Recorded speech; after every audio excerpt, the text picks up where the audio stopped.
Good morning again, and welcome to Table Talk with Brenda Perryman this beautiful Friday morning. I hope you all are having a wondrous day.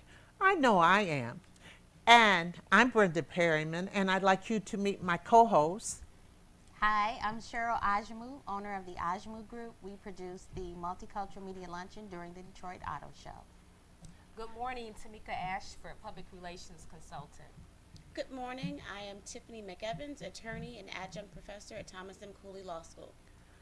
Good morning, ladies. I hope you all are talking about a good holiday, but let's first talk about what is our tradition here on Table Talk, and that is On This Day in African American Life in Detroit by Mr. Ken Coleman, who was in the studio this morning.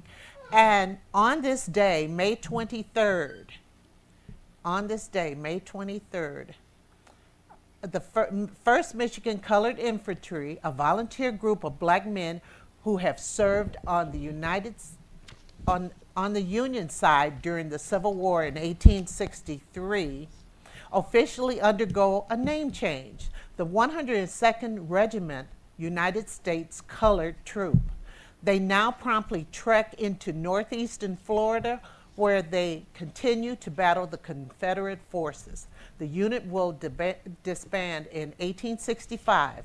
Many years later, a Michigan historical site marker that commemorates their effort will be erected at 2700 Clinton Street at Joseph Campo on the campus of Duffield School. Now, one more thing. In 1917, Cornelius L. Golightly was born. Golightly will become an assistant dean of Wayne State University's College of Liberal Arts in 1969 and president of the Detroit Board of Education in 1970. He will join the ancestors at the age of 58 in a timely fashion on March 20th, 1976. Golightly. We hear that name a lot, don't we? Yeah. Yeah. His story. So think about the three of you. We could hear that name, the Ajamu Park. We could hear that name, Ashford Agency. Mall. Mall. And then we could hear that name, McEvans Dalla, to a law school. So any one of us could be making history because Yes. Golightly was just not that far gone, really. Now, on the news stories, we have interesting news stories. Had anybody, well, I'll ask about that later. Is Hillary too old and sick to run for president? Well, No. I think she's trying to figure that out. I think she has had a couple of health scares there, and it takes a great deal of endurance to do that very aggressive campaign trail. So I think she's meeting with her physicians. I know she's lost some weight. You have to be lean to run that type of race, and so, I don't think the answer is necessarily confirmed. I think she wants to do it, so I guess we'll see. Right. Do you think that she's being attacked by the GOP because they think that she is very strong and can beat anyone on their docket? Absolutely. Definitely. Yeah, and to say she's too old, look at how old Ronald Reagan was when he ran. I think he was in his 70s for his first run, so she's only 60-something, so she's not too And, these days, 60-something is like the new 40-something. Exactly. I mean, really, Right. to be honest with you, and she's had the best of care. old. Oh, absolutely. And women are already, built to last. We're tough. Yes, and we we are. have endured through so much, and she has endured through so much. I think she is an excellent candidate, and the Republican Party and Tea Party knows that she is, and they're definitely trying to attack her because it's easier to attack someone else when you don't have a platform to run on. And Karl Rove had the nerve to say she had brain damage. Yes, but I heard that. our friend took care of that quickly. Right. Yes. Right. I mean, just crazy. I think they're trying to build. The amazing thing is this is 2014. The election isn't until 2016. I But you know. got to build that war chest. I mean, it takes a couple of years to raise that $1 million plus. But they've been Yeah, raising multi-million-dollar, money for absolutely. Hillary for the past yeah. year. I mean, and plus she probably already had a war chest Oh yeah, Yeah. absolutely. anyway. And you notice she's going around speaking quite a bit, quite a Well, bit. they had an event for her here on the Young Professionals yesterday evening. Hillary 2016. I think the cost was $20.16. So even the young people are already getting engaged here in the city of Detroit. She's a brilliant woman. She Absolutely. is a brilliant Absolutely. woman. And this isn't on the agenda, but as far as international news, the Americans are over in Nigeria trying to find the Nigerian ladies. It's just a shame what's happening over there right now. It's horrible. You know, It's horrible. I think what was most disheartening to me was that I heard more about the young ladies on social media as opposed to being in international news on CNN, on Yeah. 2, 4, 7, and 20. Majority of the information and news articles were coming through social media and not your regular news stations. That was disheartening to me. That was a problem for me. Well, I watched more cable news, and it was on there. It was on there a lot. But what gets me, it's the president of Nigeria. They did nothing. Nothing. They heard about it. They did nothing. If you want to call us, you could call us at 313-868-0351, 868-0342. And I think we have a call on the line. Good morning. Okay, we have Chris on the line. Good morning, Chris. Good morning. How you all doing? Just fine, thanks. Right. First of all, I want to give a shout out to all you young ladies. Y'all look so gorgeous on TV. All four of y'all. I want to say this real briefly and real quick. Yes, Ronald Reagan was in the 70s when he had first got into office. Yes, he was 70. But I would like for Hillary Clinton to go ahead and run for the presidential because I think she's going to win. But Barack Obama barely beat her out by a margin. I think back here in 08 or 09, to quote me 08, unquote. 08. I don't know for sure or not, but to make a long story short, for us to pass any bills throughout the United States, we need to keep the House of Senate Democrat. We need to change Congress and the House of Congress and the House of Representative Democrats so we can pass these bills. That's why it's so hard for Barack Obama to pass these bills. We can't get the bills to be passed for like the people that are going for minimum wage and different things like that and health care and all that. But see, keep in mind, Barack Obama, but see, the Kennedys wasn't going to endorse Barack Obama until he started talking about this health care. See, the Kennedys was going to have health care back here like 60, 65, and 64. Edward See, John Kennedy, F. Kennedy, Edward even Kennedy. talked about health care back in the 60s. But that's why that Obama has got his second term because they don't realize, but the Kennedys still have a lot of power.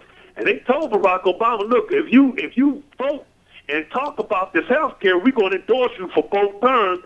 That's how Barack Obama won them both terms. But you know, like I said, I'm just hoping that Hillary will win. That means we have 16 years of Democrat, and that'll be a long time. We're going to need no more Republicans in there because they already done messed this country up.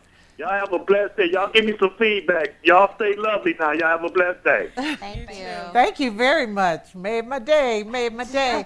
But he is correct. But that's why people have to come out in the midterms. They gotta vote. Exactly. They gotta vote. We not They- It's voting. the Yes, most get up and important vote, election. yes. Yeah. I mean, because, you know, sitting back and laying at home and not getting out there to vote in these midterm elections. Okay, president is one thing, but the midterms, that controls the House and Senate, and you see how you can't get anything done. Right. Right. I mean, when you look at what happened with Governor Engler prior to Blanchard being in office, I mean, so many people stayed home. That's how Engler got in. Same thing with Snyder. A number of people didn't come out to the polls. So those midterm elections, I think too many people, I'm going to just call it out, in the African American community, they do not get out to vote. The numbers are too small and the problems are too big. And so we'll see what will take place during this next election. A lot of people just sit back, pontificate, and they do absolutely nothing. And so then you have a Republican government, and it will impact the day-to-day person. Well, you know, a lot of people still feel that their votes don't count. Yeah. And it did not help the way that our governor went ahead and changed things even after the election spoke one way and he turned around and did whatever he Absolutely. wanted to do. So even those people that were hopeful, we still have, because I go out and register people to vote and try to go door to door, and I've had people say to me, why should I vote? My vote is not going to count anyway. You know, that I don't understand that. I mean, the fighting for the right. And my mother, there was a time when she could not vote. And as soon as she, in fact, I think I brought this up during the fall, was the fact that as she came up, she thought people were just put in office of the mayor and all this. They did not even tell them in school about voting. They didn't tell them anything. It wasn't until she came north that she found out about voting, and she has voted every time since, and she's 94. Yeah, 94. And she gets an absentee ballot. I mean, you could sit at home and vote. You can sit at home. And as an American, you should do your due diligence as an American. Absolutely, absolutely. But, you know, there's another article that we had that the GOP, how the GOP can reach out to Black America. But the thing about the GOP, man, they are very unpopular. They were saying here that Mitt Romney only received 6% of the Black vote when he ran for president, and John McCain 4%.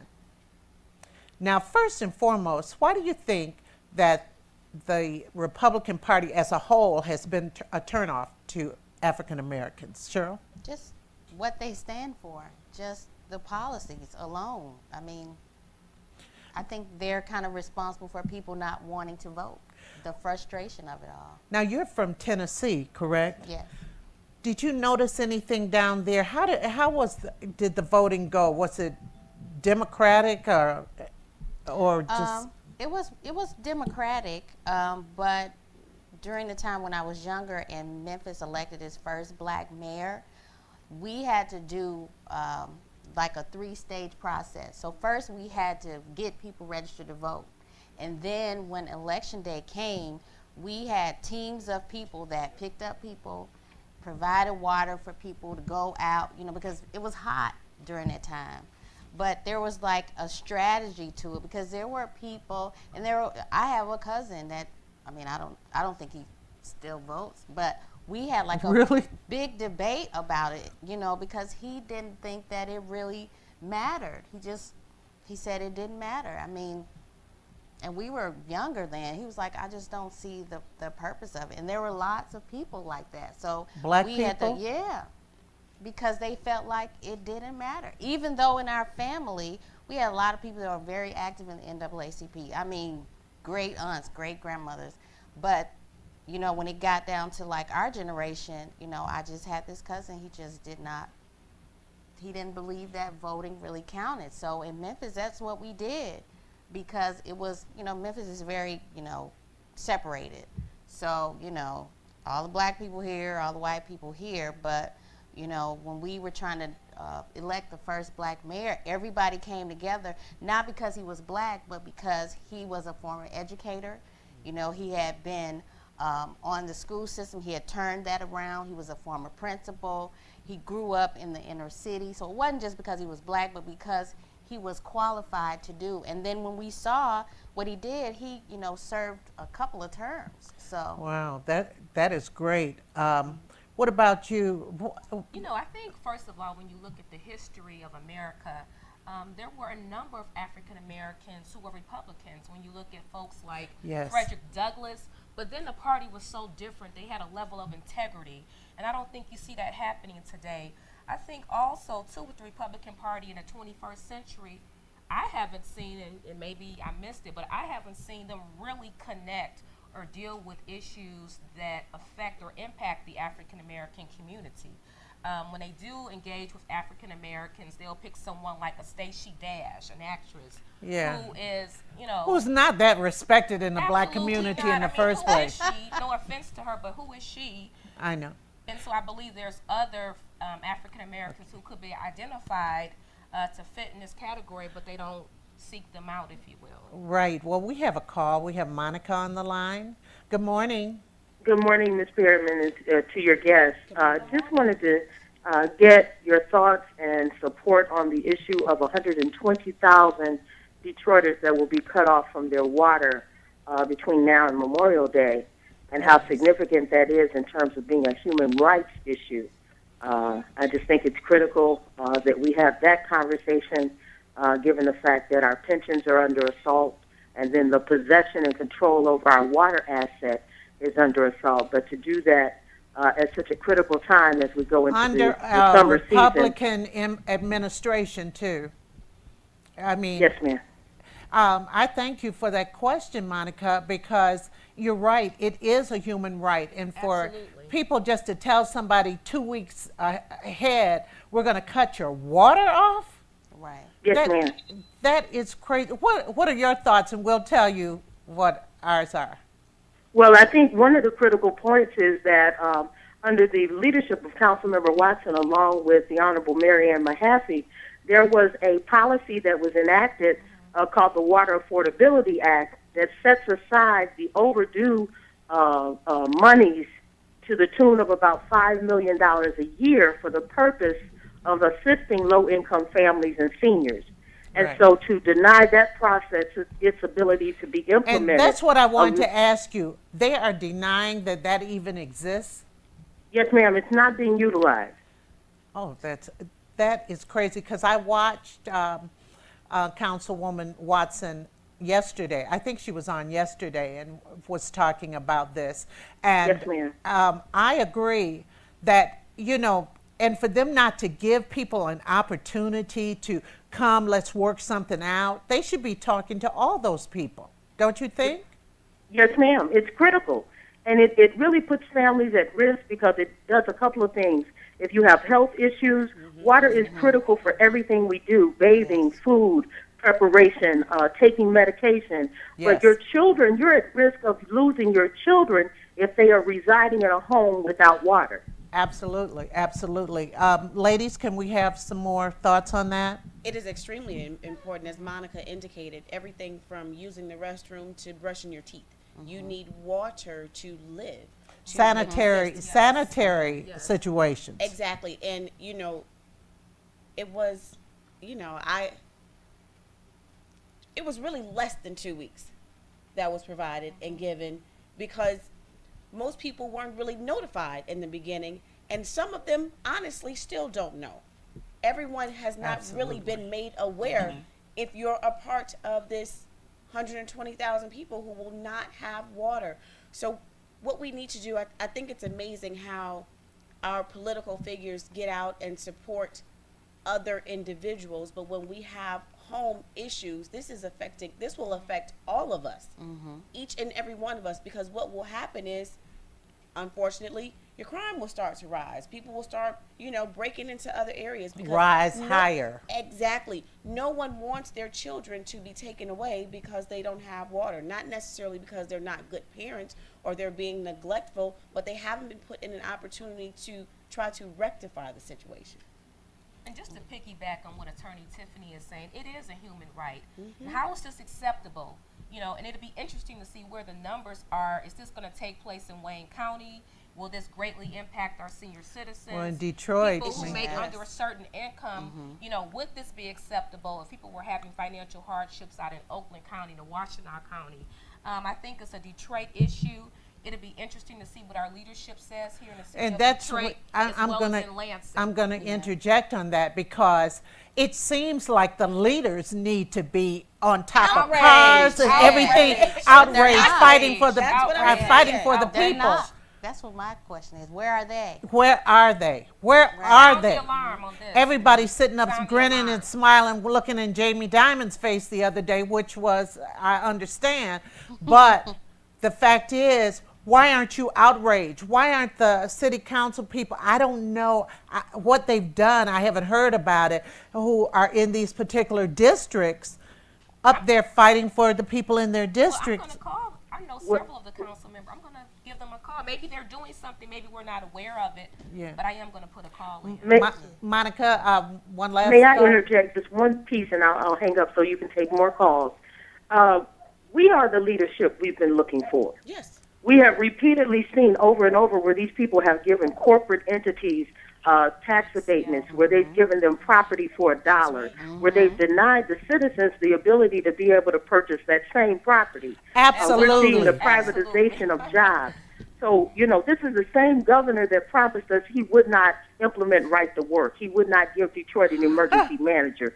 All of these pieces where we're continuously wanting fair play on a playing field that's not fair or equal. And And I'm going to so say, we are organizing ourselves, and we're asking people like you who are leaders in your own right to join us for Freedom Fridays. We are meeting every Friday downtown, specifically on water at 735 Randolph at 4 p.m. on Friday. It's Freedom Friday, similar to what North Carolina is doing with Moral Mondays. wow. We cannot wait on any particular titled leader to lead us when we have a moral responsibility to stand up. She's You- right. And when you talk absolutely. about water, a basic human right That's being right. denied people and for you to because say you you're gonna contrived cut 'em a off? bankruptcy that's illegal and immoral to steal pension funds and assets from citizens, we cannot wait. Right, and as we've said on this show other times, that this whole thing with the pension, see, Detroit is ground zero. Don't get me started. If they could do it here, they're going roll to it use out. it across the country. So everybody is affected. And that's today at 4 o'clock at on Randolph. On what address? At 735 Randolph, it's called Freedom Friday. We need you to come and get information so you can take it back to your churches, your organizations, and your communities because people don't know. People need to come out en masse. And we Yes, have ma'am. we have another couple of calls. Monica, thank you for your you. information. Thank you, ladies. Have a blessed day. You too. Show. Brother Jeff. Hello? Good morning, Sister Pierman and the rest of the Queens. Good morning. Good morning. Mrs. Pierman, just to piggyback on Sister Monica's on the water situation. Water is in essence, understand that it was here before many of us even got here. Water is really the essence of life itself. And when you think about that, we live in a system today, understand, where people have monopolized the natural resources, understand, that we need daily. How does a God look at a system like this, Mrs. Pierman? When you think about it, understand that water itself, and you think about Detroit being surrounded by 4 great lakes, which are like oceans or fresh bodies of water, and you got a river that flows and actually cleans itself.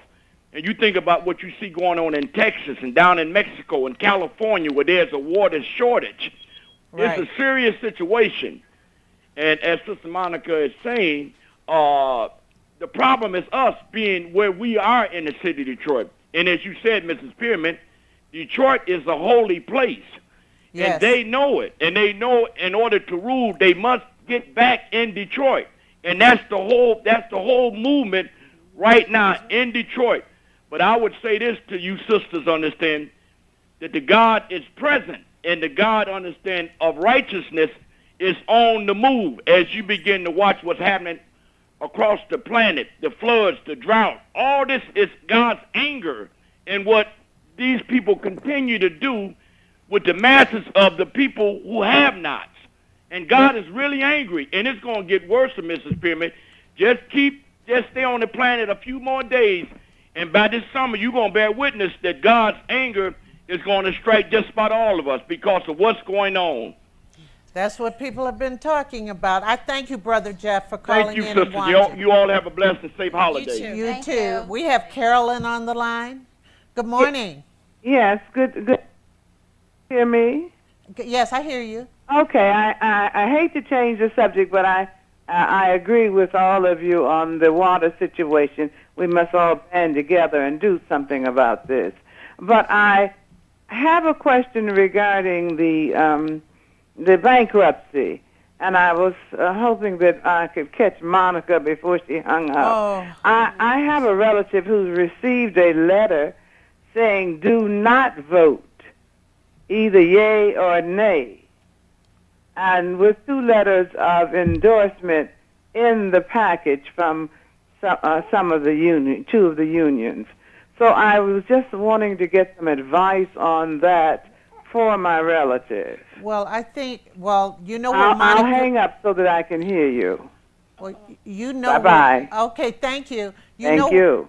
You know where Monica will be today. That's at 7:35 35 Randolph. Randolph. And I think that has been intentionally confusing, this yay and nay, because some people I've heard say vote no. And if Monica calls back, I will definitely have her explain it because she has a better idea on what that is than I do. But I think it's been deliberately confusing to people. And we have another call. It's Monica. Monica. Oh, thank you. Good morning, Monica, again. Yes, ma'am, Ms. Perryman. There was a question with regard to the pension vote. Yes. We are encouraging, I'm part of the Detroiters, Concerned Citizens, Active Workers, and Retirees. Right. And what our position is that we must vote no. We That's must what vote I no, thought, and yeah. I'll give you just 4 quick points why. We must vote no because according to the Michigan Constitution, Article 9, Section 24, pensions are protected. Yes. So the only way they can take our pension is if we submit them to them. Right. Okay, so you must say no. Public pensions are protected. The second piece of it is that this is not the city's money. This is not some other organization or entity's money. This is 100% of the retirees and city workers of Detroit's money. Right. And so this is money they lent to the process to be able to help the city invest and garner money. And so our pension fund has been the best ran. It was number 2 in the nation in terms of overall management. The state has not managed its pension fund as well as the citizens of Detroit has. And so there's no reason for us to give away those dollars. The third piece of it is that the retirees and the active workers are the largest body of creditors. You have to the tune of about $6 billion at your disposal. And that's what they want to get their hands on. And then they want to put a board over those monies that will not answer to you and will not reflect your interests because it will be appointed and controlled by the Republican agenda, which is to privatize and control city assets and public dollars. And so we want to encourage a no, and if you do not vote at all, you are actually giving them a yes Yes. vote. Yes. So Because you can't ever take a position of not participating in the process because your position has to be defined by what's in your best interest. And that best interest is to say no and then be able to continue with litigation because also saying yes means the whole process stops at that point and you've thrown in the towel. There is no other legal recourse if you say yes. You must say no. well, you know, there's that old saying that bad politicians are elected by people who do not vote. And bad policy, it comes up too when two things, people who do not vote and Governor Snyder. I mean, that's the way I believe in it because he has attacked my pension, and I didn't work for Detroit, but my pension, That's right. he has attacked my pension and started taxing my pension. There was no discussion. He just did it. It's like a doggone dictator. Yeah, That's right. dictator. So thank you so much because Can I give a phone number really quick Oh, for yes. information? It's 313-444-0061. 313-444-0061. That's for any information around the pensions to get you informed because we want you to make an informed decision about your future and really the future of pensions for this whole country. You must say no. and Monica, we have to get people out to vote. Yes, ma'am. Yes. Yes, ma'am. Yes, Thank it's you, Ms. Perman, great. for all that you do to just keep us informed, and I know you do a lot behind the scenes as well. I really appreciate this forum. Well, I appreciate you and your knowledge because you have your ear to the ground. In fact, you need to call and give my producer your phone number so that we can talk. Yes, Okay? ma'am. It'd be my pleasure. Okay, thank you. Thank Yes, you. ma'am. Bye-bye. Wow, isn't there so much going on? A lot. And it's all about money. You know It's what I'm saying? all about money. It's all about money. And speaking of money, J.P. Morgan Chase, Jamie Dimon, came in with an investment in Detroit. He's not giving anything. It's an investment in Detroit, and the gathering was held at the Detroit Garden Theater, which is black owned. I was glad about that. The $100 million that they're breaking it up to $50 million for. 5 years. 5 years. Over the course of 5 years. Yeah, the 100 million's over 5 years, but 50 million for community development. What does that mean? Is that real estate? I don't know. Unless it's I mean, real I think estate that's and- such a broad term. is. When I heard that, I said, "What is community I'll tell you exactly what community development is. Community development is just what Brother Jeff was saying. I believe it was Brother Jeff that they are coming back, and Detroit is like the nucleus, if I could. I don't want to be politically incorrect, No, but- what we have here is a situation where years ago, before my time, when Hudson's was downtown, there were not a That lot was of my black time. people in the downtown area. And then we got a couple dollars and we moved on out to Southfield, and we got a couple more dollars and we moved on out to Farmington. They gave us $5 or $6 more and we moved to West Bloomfield. But what happened is just what they had planned, because now they're moving back to the city of Detroit, in particular the downtown Detroit area, and they're developing the communities and the areas where they want to put their money into. Whole Foods was not put in Yes. the area just by chance. Oh, I know. Well, years ago, Tiffany, years ago, I'm talking about the early 90s, late 80s, I know people of color who were trying to buy buildings downtown, Yes. and they couldn't get They it. couldn't. They couldn't. And This not has because been they a couldn't long-term afford it. thing. This has been a long-term plan. Yeah. Yes. Yeah, absolutely. The And- entire Whole Foods piece, that was what, 10, 12, 15 years in the making. And then suddenly it manifests, Right. you know, so. And then they're building a Myers store that's going to be down by the old Redford High School, I think. Yeah. So that is more in the hood, as you say. All right, and then they have 12.5 million to strengthen the city's workforce. What is that saying? Training, job training?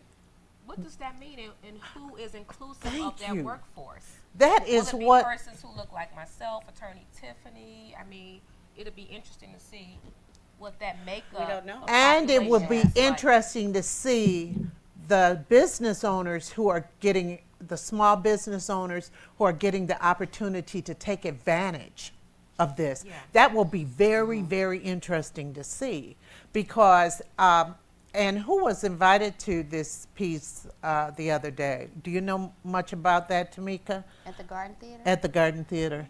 Oh, I'll let you answer. I didn't hear anything about it. And you are a business owner. Yeah, I didn't Well, hear anything. I just about heard bits and pieces, but I did hear Tech Town had a major event was taking place this week right now. But I heard the owner, the African American gentleman who owns that entire block, that he got a standing ovation. So I just hope that more persons like himself, people, because he also owns Floods. Right. So it's my hope that African Americans who have stuck here in the community when it wasn't cool to be in Detroit, that they are giving their due diligence, if you will, because there's a lot of people who stayed around. Who hung in there. Absolutely, Right. when they weren't making anything or struggling, and so Well, he owns the entire entire block. block, yes. The entire block. And I just was back down there to eat the other day because I do want to support black Yes, businesses. yes. You know, we'll go to the Eddie Merlots, we'll go to a lot of these other places, but we also have to support what's coming down there. But what has made me upset was I had friends who were trying to buy buildings in the 90s and the 80s, and they couldn't get them. And and people were just holding them. oh yeah, That is so unfair. Now we have $7 million dollars to help grow small businesses. Depends on your definition of small. What do you mean by that, Ms. Um, Ajamu? A lot of times, me being a small business owner, I hear about programs, and they say they're helping small business, and then they'll say, well, in order to qualify for this program, you have to have $2 million in sales. Well, that's not a small business. In order to qualify to get the assistance. In order to qualify. Yeah, it's a lot of different programs that, they'll say, we're doing this for small business, and then you read the qualifications, and you got to do $1 million in sales or $2 million in sales. And I'm like, well, that's not really a small business. Wow, I'm dumbfounded. Yeah. Now, $25 million for blight removal. And that's some of those old houses, old buildings. And let's not even talk about what happened to those schools that Detroit Public Schools just seemed to walk away from, and people went and ravaged. It's really been terrible. And $5.5 million for the city's M-Rail line, So I think that they have to be more succinct in saying what community development is. I really want them to break that down. Yeah. Because that encapsulizes a lot. And it's very general. Very maybe general, that's the and I purpose. think it was on purpose. Yeah, maybe that's the purpose, Yeah. to just But sometimes when you just start things, you don't want to put yourself in such a box where you're kind of backed in a corner. Well, They're probably still developing and Well, really Tiff, working on what that detail is. couldn't it have been community development, which includes this, that, and the other? We have Leon on the line. Good morning, Leon. Good morning, ladies. Good Morning. Yes, that lady was speaking about the small business. I have a small business. I have about 3 or 4 trucks, and I'm a contractor. So when I went to Chase, and I've been dealing with Chase for about 40 years to get a loan, not for it's in the construction business. You have to have payroll, and sometimes I don't have enough of money to fund the big contracts.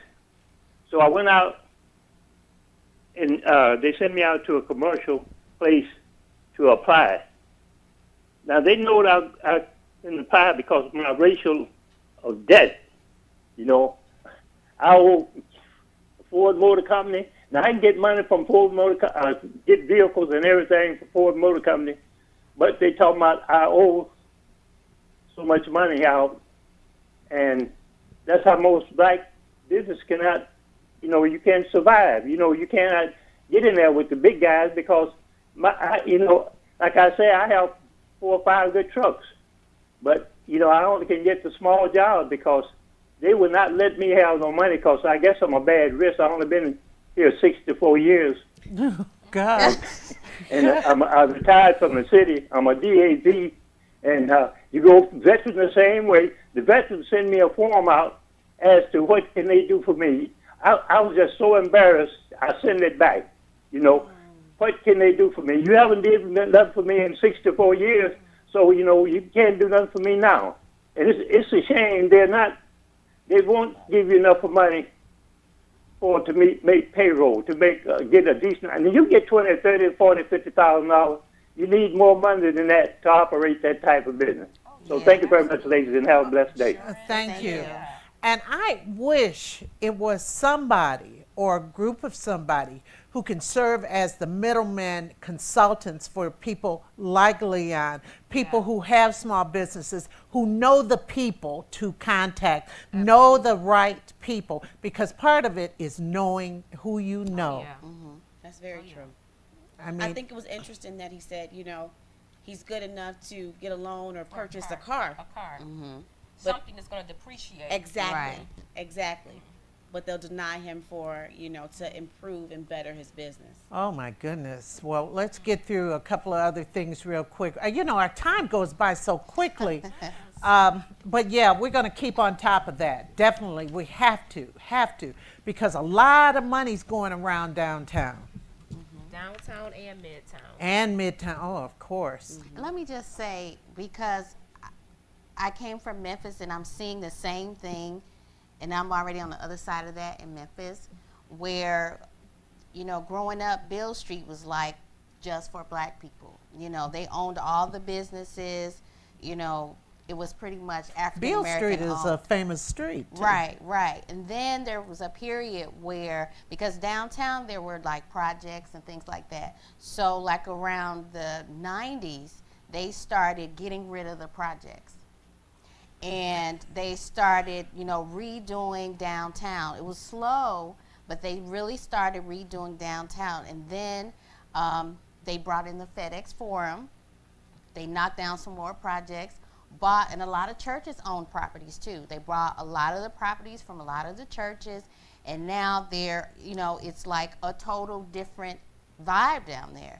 It's not a lot of African Americans now. Now I know Sweetie Pies is opening up a restaurant on Beale Street now that, you know, I just heard about. She's going to open that up, but I don't know what the percentage of African American owned businesses are, because when you go down there now, you know, when we go back home, we're like, this is not, you know, because that's where all the kids will hang out. You know, it's not even the same makeup, because now you've got condos. You know, the whole vibe is totally different. So that's And what I see. people have been priced out. Yeah. They've been priced out, even to go down there and have a little cheap fun, you know, they've been priced out. And you're seeing the same thing. Yes, yes. I predict that Detroit is going to be, and it's already starting to do that. It's exact same trend of what happened in Memphis, where, you know, everything's starting to shift. They're bringing in more new development.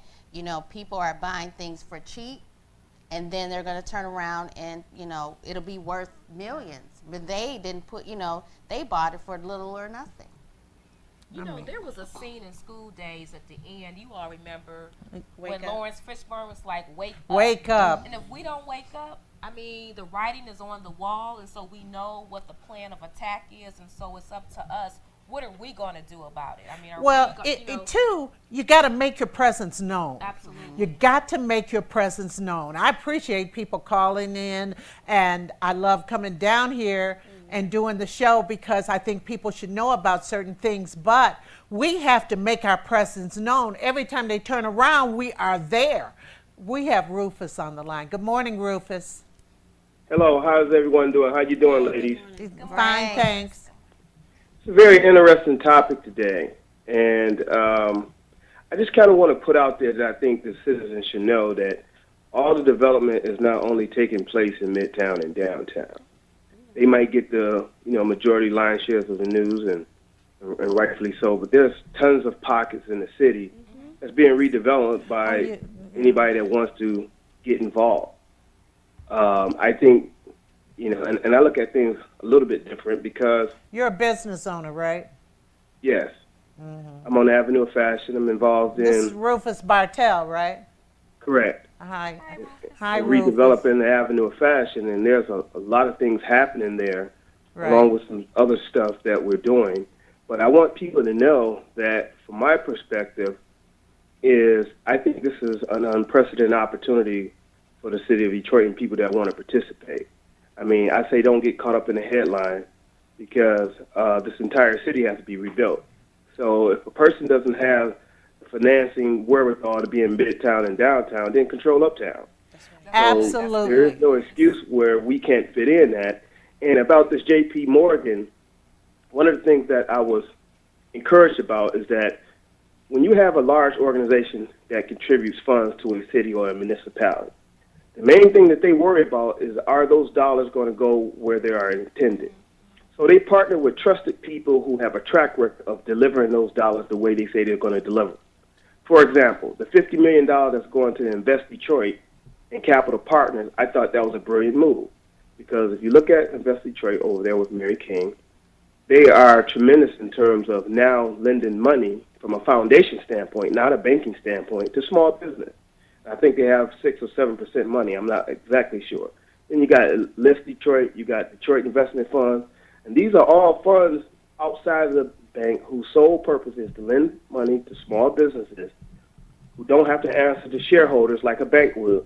So they got different motivation.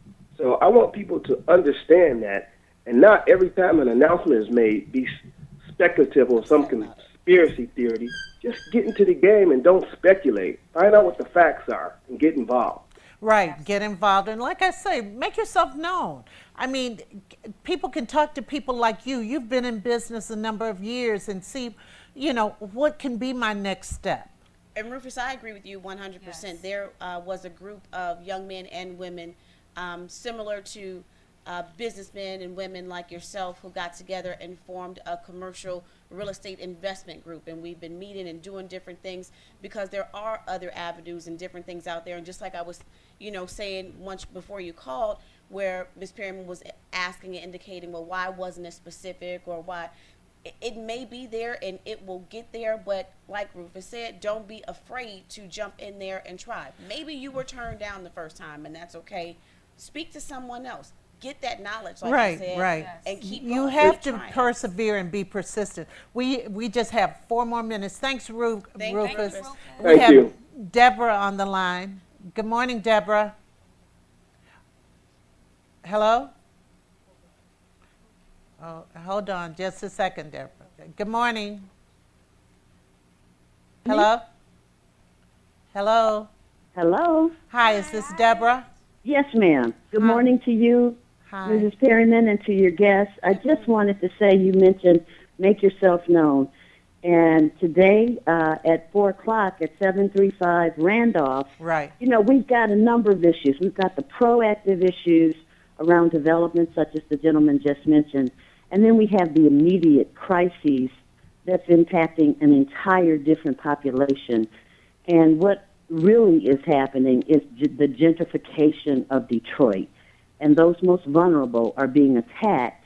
And then it is a race and a class issue. And so we need to be proactive to build opportunities for ourselves and others.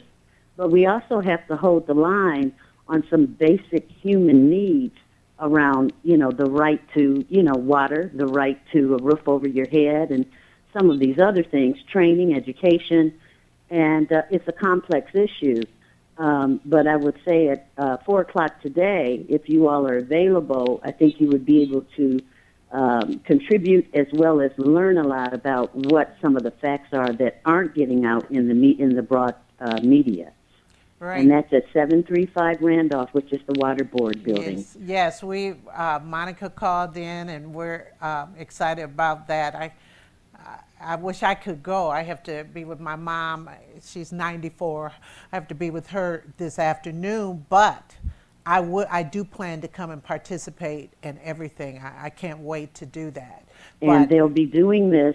It's every modeled Friday. on the Pastor Johnson on Moral Mondays from North Carolina, where they started with a few people and it grew to thousands Great. around issues impacting their community. Great.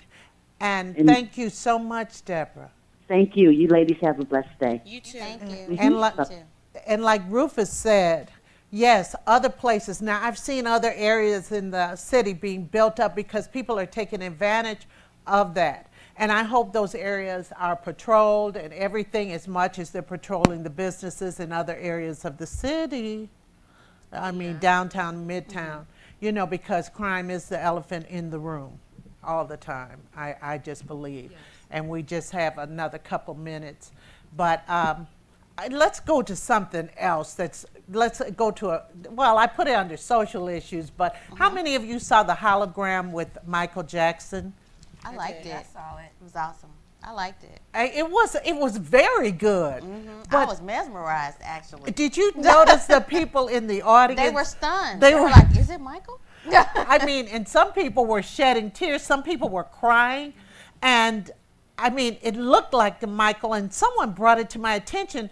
It had the face of Michael, the one he had in the video, Remember the Time, the one with Eddie Murphy and Iman, and it was that same face, because Michael had many different faces, you know.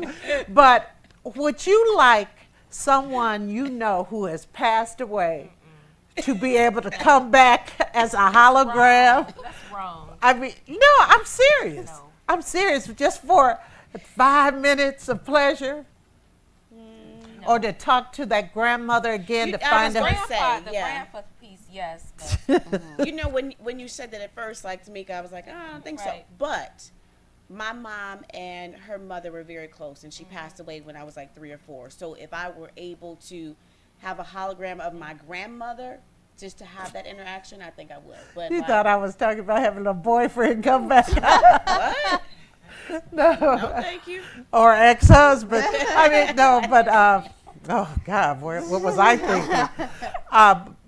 It was amazing, though, wasn't it? Yes. It was Actually, great. Roxy did an interview on one of the radio stations the next morning, and she said if you were at home, you really kind of had the better view and angle of it because, you know, it's a hologram. So at first it was kind of like weird, but then everybody was like, oh my God, it's Michael. So she said it was better seeing it on TV because it really looked like It looked did. real. like he was Yeah. there. Yeah. I mean, and the dance steps, it made you say, golly, I kind of miss Michael. I always say that. It was his choreographers, the people who choreographed it had worked with Michael. So that's why. That's why it looked so much. Do you think they, somebody said to me, well, they had somebody else dancing under there, and they had a mask on. I don't know. It was a hologram. Yeah. How could you? so confusing. I don't know. It was different. It was really, really different. And I'm going to say one more thing before we sign off. Jay-Z and Beyonce made a video, Run. Did you see that? Yes. Now, is that a movie coming out? Or something? No, that's to promote That's their. why he said that at the end. Yeah, because it Not said coming coming- never. But then coming I was never. like, you never know. No, but my thing is, I didn't like it. I saw you make that comment. Oh. What'd you say was no content or? Well, lack I of content? thought it's thug life again. Is that, you know, it seems to me with Jay-Z, she's gotten more thuggish Like in Bonnie her, and Clyde type. what she's You know putting what? up. And they blame Bobby on Whitney, and you clearly saw that Whitney had her own personality. Well, How yeah. do you know that B didn't have a little thug in her before she got with Jay-Z? Well, I We don't mean, know that. but it's just, did you have to do it that way? Did you have to It do got it your that attention. We're talking about it, so it worked. Yeah, it got my attention, but it, you know, people would have gone to a show anyway. Why don't we think of other things? That's all my thing. Why don't we Because think it's all of about the dollar. I mean, Cheryl said it earlier. Beyonce and Jay-Z are master salespersons and marketers, and so it's all about the dollar. And their shows will sell out within one day, as soon as it goes up. they're not coming to Detroit. That's they're what not? that's what thought they were. Jaleesa told Oh, me. they're No, they're Oh, not. They're not? Of all I didn't see places, anything in Detroit. Well, if they're in Jaleesa- Ohio or Chicago, people will drive they're there. going to Chicago and Cincinnati. Oh, yeah, that's right. Isn't They'll that right, drive. Jaleesa? Yeah. Me and Michelle, we're gonna sit this one out. We're going to sit this one out. Listen, ladies and gentlemen, thank you for joining the show today. Remember, what's that address today at 4 o'clock? 735 Randolph at 4 p.m. Right. We have to make ourselves known. We got to keep it, you know, the squeaky wheel gets the oil. For sure. And I want you to have a wonderful Mother's Day. Be good to people and be good to you. Memorial Day. Oh, I just did Mother's Day, Memorial Day. I am so sorry. Holidays are coming so fast. Yeah, Yeah. Mm-hmm. I mean, it just seemed like I just had Mother's Day last week. We did. Golly. We did. We did. It seems like Memorial Day should be the end of the month, Yeah.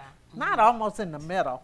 Well, okay, everybody, we'll see you next week for more Table Talk with Brenda Perryman. See ya. Bye. Bye.